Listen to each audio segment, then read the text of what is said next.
अकोला जिल्ह्यातल्या राजुरा घाटे इथं दुर्मिळ पांढरी चिमणी आढळून आली आहे।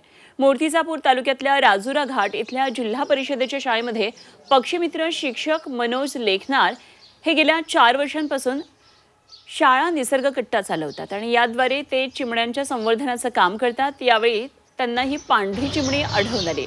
शरीरातील मेलानिन हा रंगद्रव्य कमी असल्यानं अशा प्रकारचे प्राणी पक्षी आढळून येतात आणि त्यांना अल्बिनो असं म्हटलं जातं। आतापर्यंत साप, वाघ, हरिण, कावळा, बुलबुल, कबूतर अशा प्रकारचे अल्बिनो प्राणी आणि पक्षी आढळून आलेले आहेत आणि आता यामध्ये एका चिमणीची सुद्धा भर पडली आहे।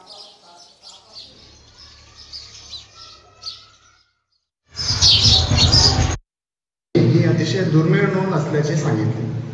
शरीरातील मेलॅनिनच्या अभावामुळे काही पक्षी व प्राण्यांमध्ये रंगांचा असा अभाव आढळतो। याची नोंद आम्ही ई-बर्ड या ॲपवर सुद्धा घेतलेली आहे। पांढऱ्या चिमणीला पाहून आमच्या विद्यार्थ्यांमध्ये आनंदाचे वातावरण पसरले आहे।